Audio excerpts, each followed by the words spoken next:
para la Prosecretaría de Divisiones con el doctor Daniel Márquez Gómez, investigador del Instituto de Investigaciones Jurídicas de la Universidad Nacional Autónoma de México. Buenas tardes, doctor. Reciba un cordial saludo de nuestro prosecretario de Divisiones, Gregorio Ernesto Paredes Gómez.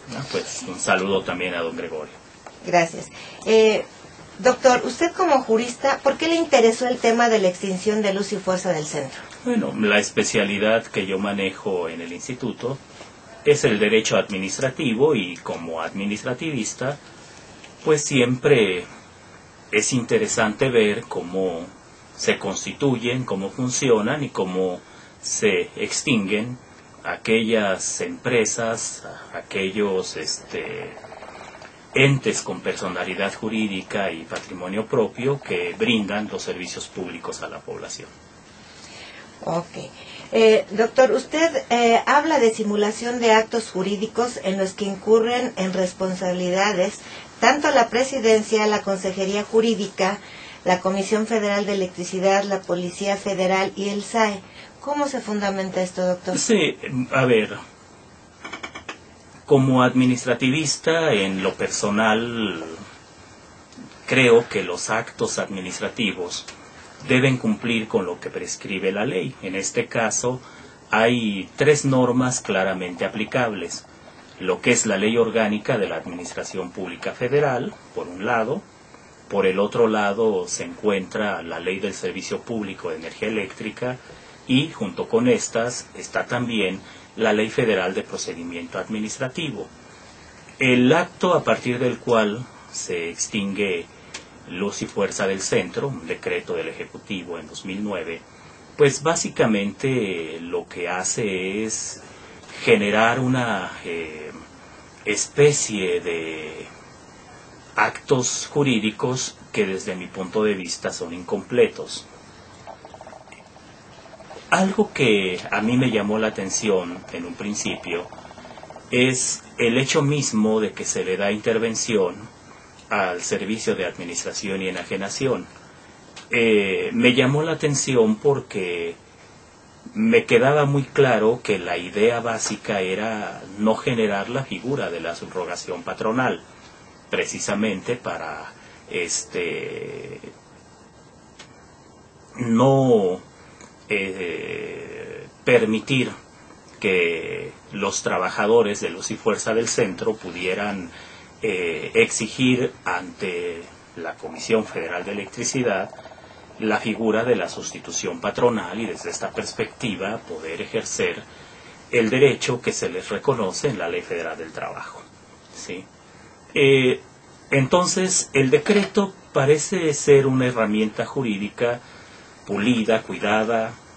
Hay un engarce hacia la Ley del Servicio Público de Energía Eléctrica, hay una serie de consideraciones supuestamente sustentadas en la eficiencia y la eficacia del servicio, pero de entrada en el decreto se establece que en el caso de los trabajadores de la extinta luz y fuerza del centro se les deben reconocer todos sus derechos laborales, que esa es la parte que a mí me llama la atención.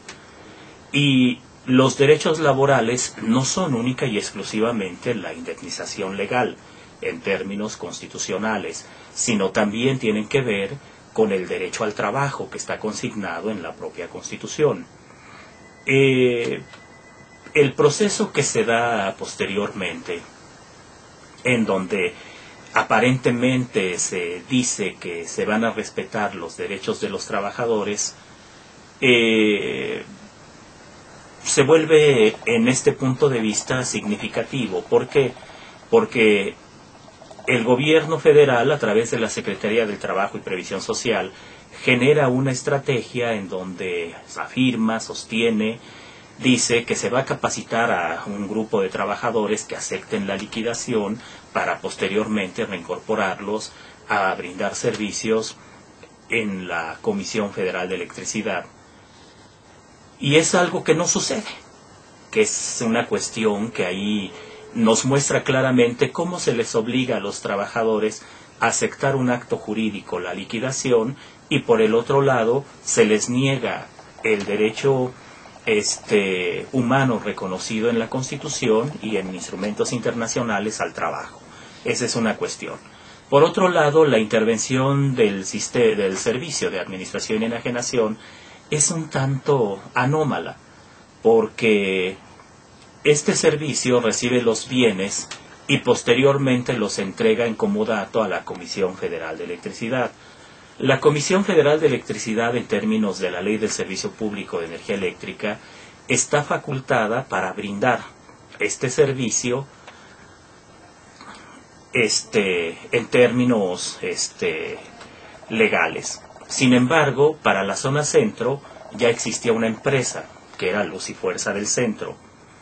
Desde esta perspectiva, si el Ejecutivo, vía un decreto, decide que se extinga Luz y Fuerza del Centro, lo correcto era que el Ejecutivo, a su vez, definiera por lo menos 3 situaciones básicas.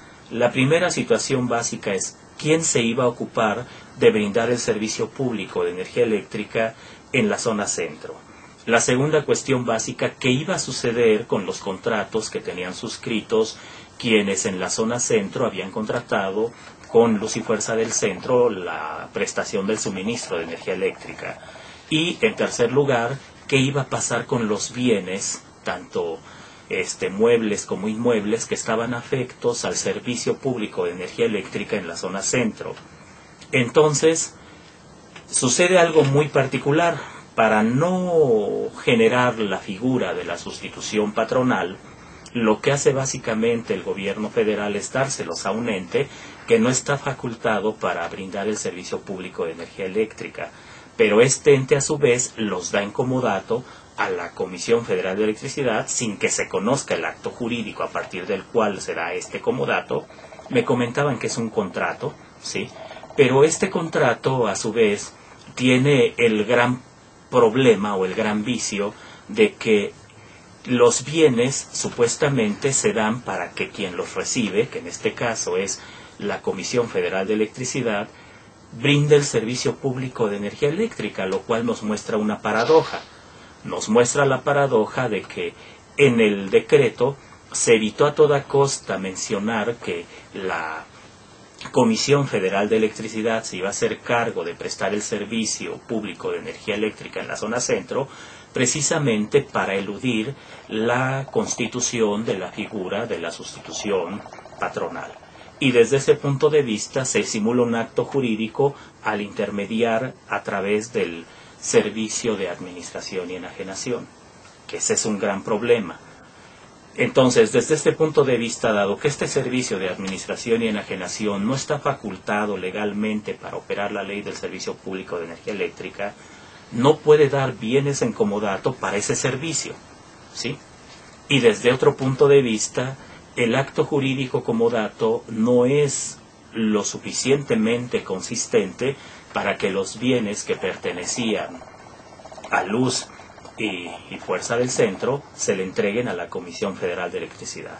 En este caso, la Ley Federal de las Entidades Paraestatales y la Ley Orgánica de la Administración Pública Federal son muy claras. En el decreto de extinción de un organismo paraestatal se debe establecer cuáles son los actos jurídicos que son conexos o anexos a esa extinción, y entre ellos cuál es el uso o destino que se le va a dar a los bienes, lo que no se hace en el decreto de extinción de Luz y Fuerza del Centro, ¿sí? La otra cuestión, no se establece cuáles son las consecuencias jurídicas de la extinción frente a quienes obtienen el servicio público de energía eléctrica. O sea, no se establece cuál es el valor jurídico de los contratos que suscribieron todos los usuarios de la zona centro con Luz y Fuerza del Centro. O sea, no se dice quién se hace responsable de las consecuencias que se deriven de esos contratos, atendiendo a la naturaleza jurídica del contrato de suministro que se surte en prestaciones periódicas, ¿sí? Entre dos partes, una parte que otorga un servicio o un bien y otra parte que recibe ese servicio o ese bien. En el caso concreto, entonces, se ve desde ese punto de vista el problema de la simulación también. Ahora, otro elemento que impacta es hasta dónde efectivamente ya no era necesaria la vigencia de una empresa del Estado como Luz y Fuerza del Centro, porque da la impresión de que los argumentos que contiene el decreto vinculados con la eficiencia y la eficacia son hasta cierto punto consistentes. Sin embargo, nos damos cuenta, ya al analizarlo a la luz de la distancia, que pues el servicio público de energía eléctrica en la ciudad no ha mejorado, se siguen generando los mismos vicios, tenemos también problemas incluso de ineficiencia o ineficacia vinculados con el hecho mismo de las explosiones de mufas en el centro, por ejemplo, que ahí hay todo un debate si son reales o no, pero bueno, ahí está, es un hecho claro, y pues una serie de apagones que se vienen presentando. Y por el otro lado, pues surge el problema de la sustitución de facto, porque si no hay sustitución patronal, o sea, si en el caso concreto no hay una sucesión entre Luz y Fuerza del Centro y la Comisión Federal de Electricidad, debido a la figura de la intermediación del servicio de administración y enajenación, ¿qué hace la Comisión Federal de Electricidad prestando el servicio público de energía eléctrica en la zona centro sin que exista un mandato concreto del Ejecutivo o del Legislativo para que así se haga? Y esto me lleva también a afirmar que hay una simulación de actos jurídicos con la finalidad de negar en los hechos a los trabajadores que se constituya la figura de la sustitución patronal. Ok. Sí, bueno, ahora vemos que el SAE efectivamente está en una situación muy intermedia, ¿no? Pero su función de ser depositaria de bienes y ulteriormente, en términos de las normas, o venderlos y obtener recursos, o destinárselos a quien la autoridad le ordene que lo haga. Uh-huh. Esa es la otra parte interesante. Habría que ver si motu proprio pueden ellos generar este proceso de contratación como es el comodato. Lo que sí habría que sostener es que por lo menos los bienes que detenta en este momento la Comisión Federal de Electricidad y que pertenecieron a Luz y Fuerza del Centro, los tienen precario. Esto significa que jurídicamente hablando no hay un título legal válido, ¿sí?, que justifique que la Comisión Federal de Electricidad esté haciendo uso de los bienes que correspondieron a Luz y Fuerza del Centro. Ok. Doctor, y de acuerdo a la Ley Federal para la Administración y Enajenación de Bienes del Servicio del Sector Público, el SAE tiene la responsabilidad en cuanto a la administración de los bienes y derechos, como nos estaba comentando. Uh-huh. Sin embargo, no se ha hecho responsable del usuario. Sí, por eso es lo que decimos. Ajá. La gran falla del decreto es que no se dice quién le va a brindar el servicio público de energía eléctrica al usuario. Uh-huh. Se ve que quienes le ayudaron al Ejecutivo a elaborar este decreto pensaron inmediatamente en el problema de la sustitución patronal. O sea, se ve que hubo una operación jurídica vinculada precisamente para evitar que se constituyera la figura de la sustitución patronal. Y es ahí donde yo hablo de la presencia de actos jurídicos simulados. Por eso precisamente, insisto, este servicio de administración y enajenación carece de facultades legales para dar en comodato bienes que le son dados para administrar. ¿Sí? Ahora, los usuarios han estado acudiendo a Profeco a interponer quejas por el servicio que están recibiendo. Sí. ¿Esta no garantiza o sí garantiza la vigencia de sus contratos? Pues eso es una cuestión muy interesante, porque ahí vendrían dos vías, ¿sí? Suponiendo que Profeco dijese, no, tu contrato no es válido, esto significaría que estos usuarios tendrían que generar una nueva contratación con la Comisión Federal de Electricidad para recibir el suministro de energía eléctrica, ¿sí? Entonces, esto mostraría que la Comisión Federal de Electricidad en los hechos se está haciendo cargo del servicio público de energía eléctrica en la zona centro, que de facto ya lo hace, pero esto empezaría a dibujar los problemas jurídicos. El principal problema jurídico sería el siguiente: ¿qué sucedería si el usuario decidiera que el Estado como tal es quien debe garantizarle el suministro de energía eléctrica, y si se obligara al Estado a reconocer como válidos los contratos que suscribió con Luz y Fuerza del Centro? Porque ahí existe un problema jurídico que es el de los derechos adquiridos, ¿sí? Entonces, el usuario podría acudir a las vías jurídicas en caso de que se desconociera esta obligación legal del Estado para que los tribunales declararan sobre el valor jurídico del contrato y sobre quién está obligado a brindarle ese suministro de energía eléctrica. Por el otro lado, vamos a pensar que Profeco dijera: estos contratos son válidos y ahora le corresponde asumir las obligaciones que se derivan de ellos a la Comisión Federal de Electricidad. La autoridad federal, el Ejecutivo, porque Profeco es el Ejecutivo Federal, estaría reconociendo que hay subrogación patronal. Y creo que es lo que no quieren. Y bueno, entonces, ¿cuál sería la vía jurídica apropiada para que el usuario pudiese hacer todo esto que usted nos comentó? A ver, el usuario, en mi opinión, tendría dos vías, aunque no sé la primera qué tan oportuna sea. La vía sería la del Tribunal Federal de Justicia Fiscal y Administrativa, atendiendo a la naturaleza jurídica múltiple del contrato de suministro. El contrato de suministro que se suscribe con Luz y Fuerza del Centro, y que ahora se buscaría que la Comisión Federal de Electricidad lo tuviera por válido, ¿sí? Tiene básicamente tres vertientes. Tiene la vertiente de acto administrativo, tiene la vertiente de acto mercantil y tiene la vertiente de un contrato civil. En cuanto a acto administrativo o contrato administrativo, pues la vía jurídica apropiada sería el Tribunal Federal de Justicia Fiscal y Administrativa. Si se quisiera hacer valer los actos administrativos que se derivan de ese contrato. Si el interés fuese hacer valer el suministro, los tribunales federales han ido configurando una serie de tesis y jurisprudencias en el sentido de que se trata de un acto mercantil, y desde ese punto de vista, pues los competentes serían los juzgados de distrito especializados en la materia civil. Por otra parte, también se podría dar el caso de que alguien pensara que aquí hay obligaciones de corte civil.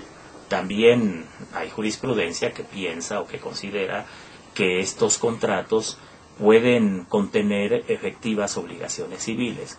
Desde ese punto de vista, quien sería competente también sería un juzgado de distrito especializado en la materia civil.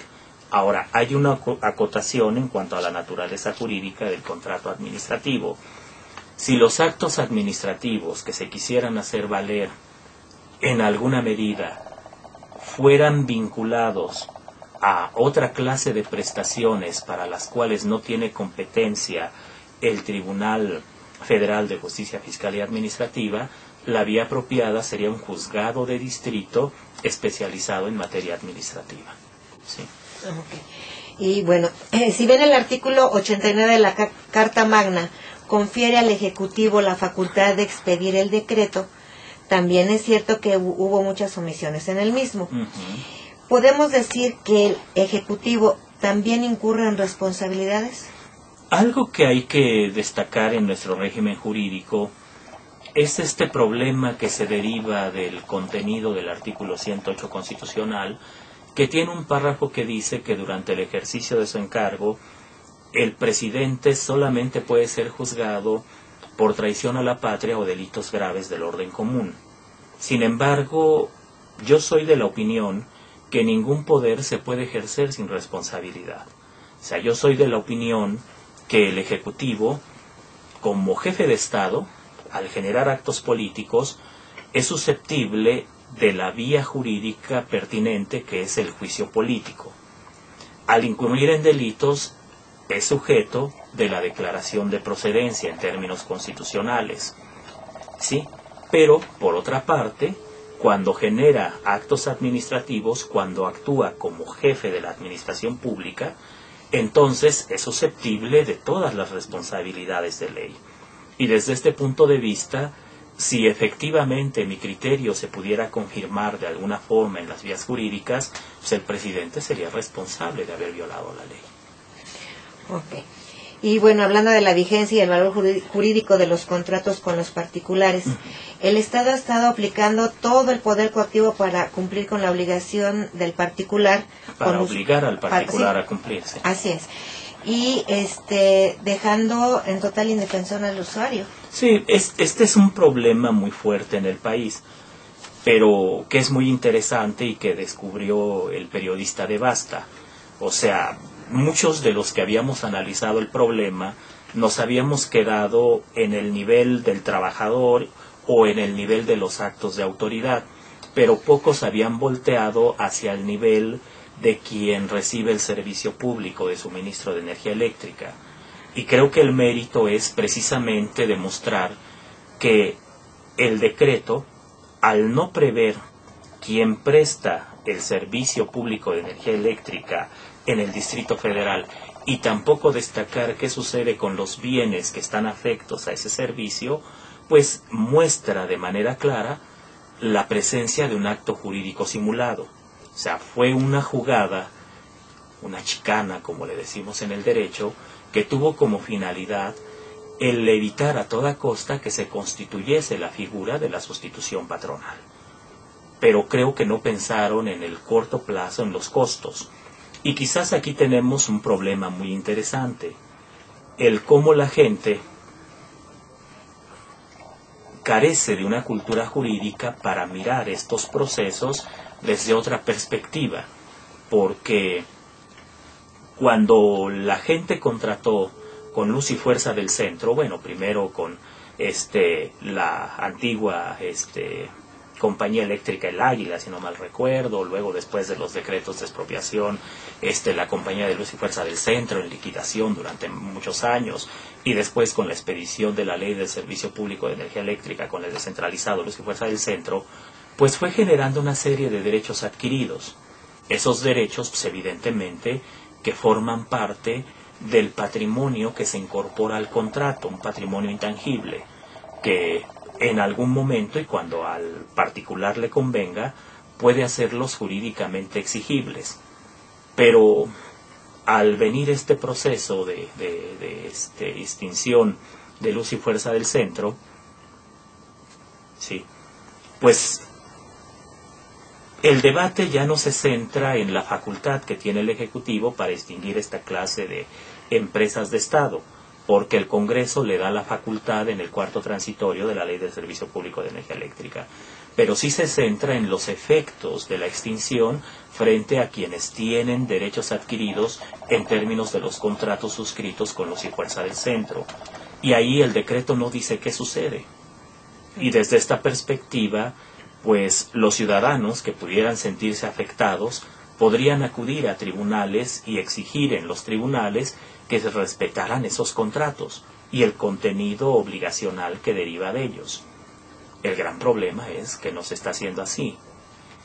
O sea, no hay un movimiento ciudadano fuerte interponiendo, no sé cuántos millones de usuarios sean de la zona centro, pero imaginemos a un poder judicial colapsado por las millones de demandas que se podrían interponer precisamente para hacer valer el derecho que tienen los particulares a que se respete el contenido del contrato suscrito con Luz y Fuerza del Centro. Y esto pondría en evidencia de manera sólida el acto jurídico simulado, porque a los tribunales federales no les quedaría más que reconocer que hubo un error y a partir de ese error aceptar que hay una sustitución patronal en términos, más bien, que hay una sustitución entre lo que es Luz y Fuerza del Centro y la Comisión Federal de Electricidad, y como consecuencia se tendría que aceptar que en los hechos hubo una sustitución patronal y desde ese punto de vista hacer efectivos los derechos de los trabajadores, incluso de manera retroactiva, porque eso mostraría que las liquidaciones que muchos de ellos aceptaron por necesidad o por lo que haya sido, fueron desde el punto de vista del derecho mexicano ilegales. Doctor, también existen contratos vigentes emanados de la relación de trabajo. ¿Cuál sería el valor jurídico del contrato colectivo del que es titular el Sindicato Mexicano de Electricistas? Vaya, esa es una pregunta muy interesante. Me imagino que es más para laboralistas que administrativistas, pero habría que decirlo. Todo instrumento jurídico suscrito por las partes y en donde no existe una causal de rescisión asociada a alguna cláusula del mismo contrato, jurídicamente hablando es válido. Y ahí viene una cuestión que es muy interesante.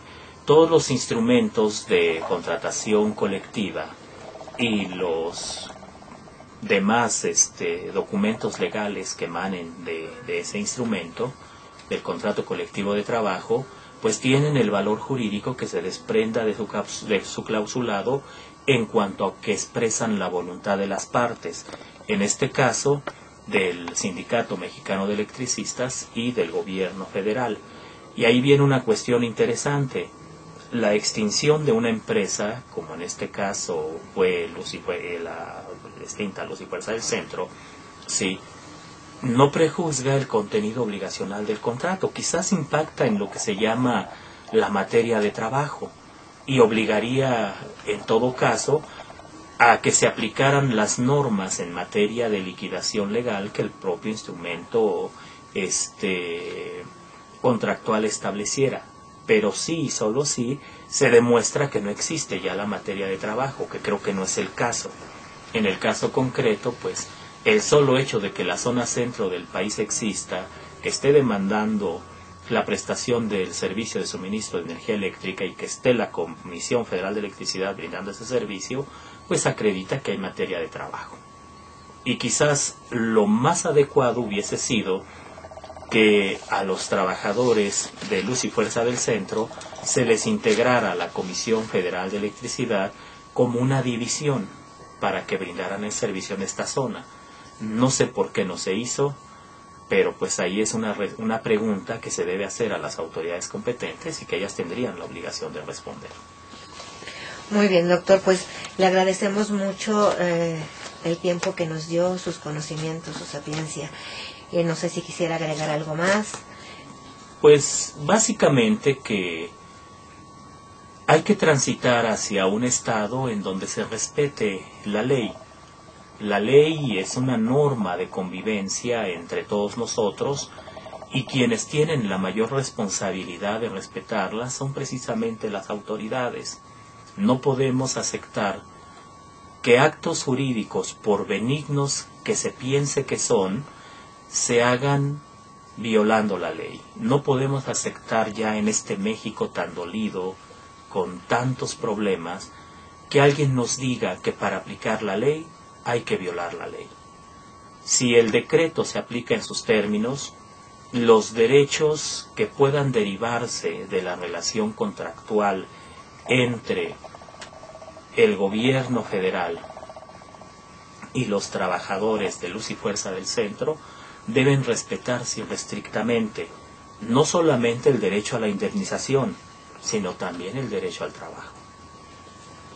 Muchas gracias, doctor.